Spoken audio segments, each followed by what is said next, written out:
Across the GTA, you keep hearing that average prices have come down. But that average hides something. In one city, the typical detached home has lost close to $600,000 of its value since the early 2022. In another, barely anything has changed. Same region, same 3 years, completely different outcomes. And that gap is the whole story, because if you've been waiting for the market to correct, the only thing that matters is whether it corrected where you are actually looking. The city that lost the most is Brampton. Treb shows the average detached home there falling from about 1.61 million at the February 2022 peak to roughly 1.02 million as of May 2026. That is a decline of around 36% in a little over 3 years. And it is one of the 5 cities where the drop ran the deepest. Here is what most coverage gets wrong. People hear prices fell across the GTA and treat it as a single number.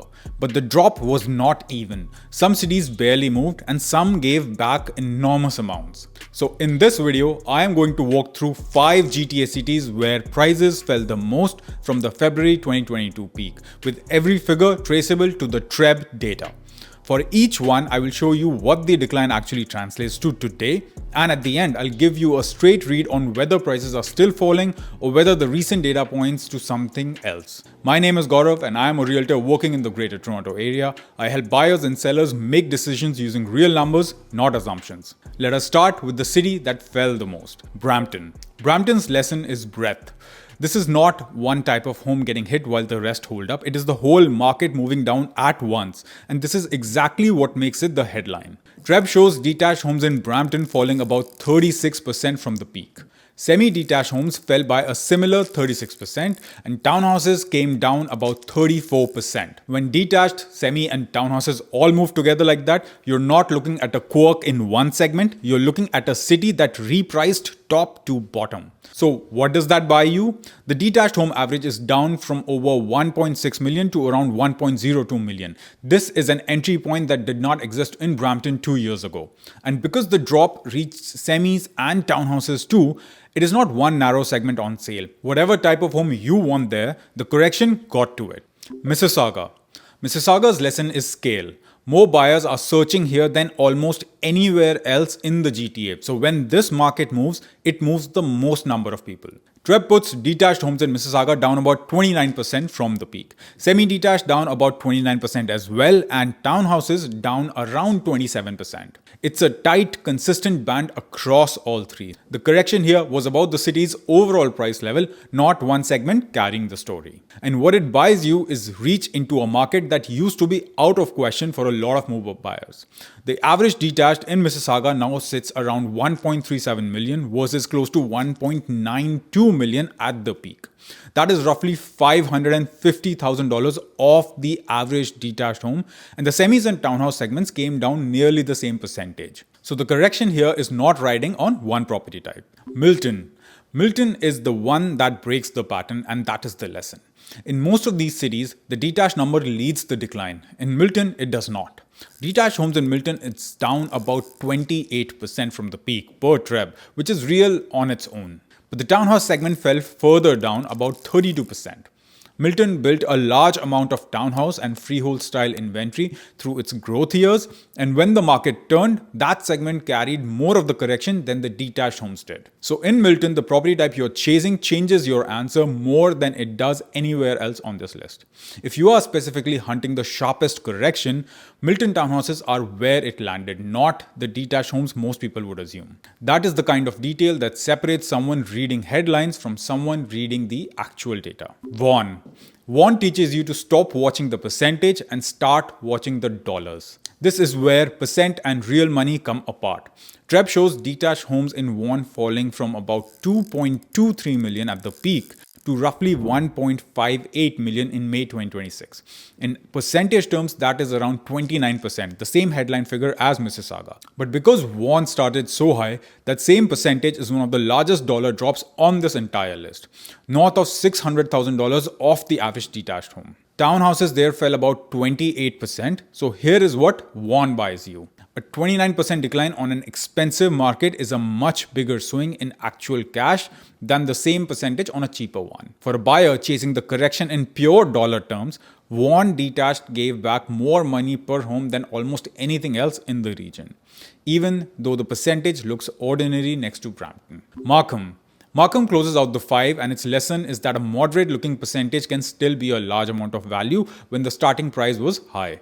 Treb shows detached homes in Markham down about 27% from the peak, from roughly 2.13 million to around 1.55 million. Townhouses came down about 25%. Now, those are the smallest percentage on this list, which is exactly why Markham is easy to overlook. But apply the one lesson and it lands differently.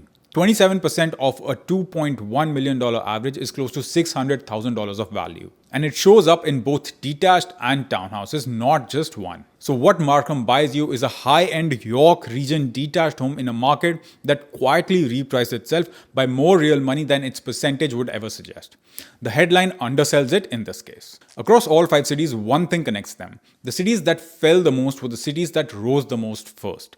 The bigger the run-up in the February 2022 peak, the bigger the decline that followed. Now you might be wondering why not Caledon or Oshawa? Because their detached numbers fell even harder, about 33 and 31% per Treb. The reason is that those drops sit almost entirely in one property type. The 5 I picked fell across more than one type of home. So now, back to the question you came in with. If you've been waiting on the sidelines, did you miss the drop? The honest answer needs 2 clocks, because the market is telling 2 stories at the same time and most headlines only read you one of them. The first clock is year over year. On that measure, prices are still down. Treb's data for May 2026 shows the GTA average sale price around 1.07 million, about 4.6% lower than a year earlier.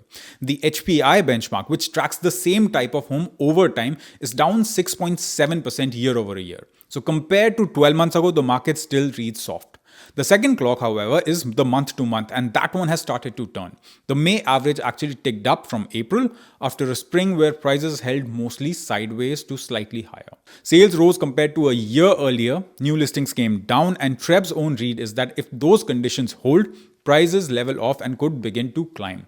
So did you miss it? Here is the straight answer. The big drops, the 27 to 36% declines we just walked through, those have already happened. If you were waiting for prices to fall a lot from the peak, that fall is mostly behind you, not ahead of you. The recent months look less like a market still dropping and more like one trying to find a floor.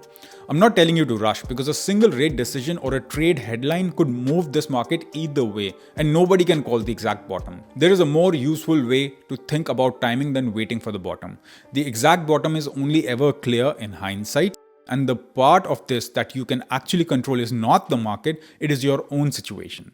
3 things tend to matter more than the last few percent of price movement. Whether your income is stable enough to carry the payment through a rough stretch, whether you have the down payment and still keep a real cushion after closing rather than putting every dollar into the home, and whether your life is settled enough that this is somewhere you would want to stay for the next 5 to 10 years. When those 3 line up, the difference between buying at the floor and buying a little above it tends to be small over the years you actually own the home. When they do not, then no price is low enough to make it the right time. So the question worth sitting with is not whether prices slip a bit further from here, it is whether the city and home you want has corrected into your range and whether your situation is ready to carry it. That is the whole reason I made this video. In years of working in this market and over 25 million in real estate closed, the one thing I keep seeing is that the GTA average tells you almost nothing about the decision in front of you. If you've been waiting and you want to know whether the city and home you're watching has actually corrected and whether it is starting to firm up, book a call with me using the link in the description. We will look at your specific numbers and figure out what makes sense for you right now. And if you're not ready for that yet, but you want to understand the full home buying process from start to finish, then I have recorded a webinar available via the link in the description. You can watch it at your own pace. If this video helped you make more sense of where prices have actually gone, share it with someone you know who is watching this market and trying to figure out their next move. Thanks for watching, and I'll see you in the next one.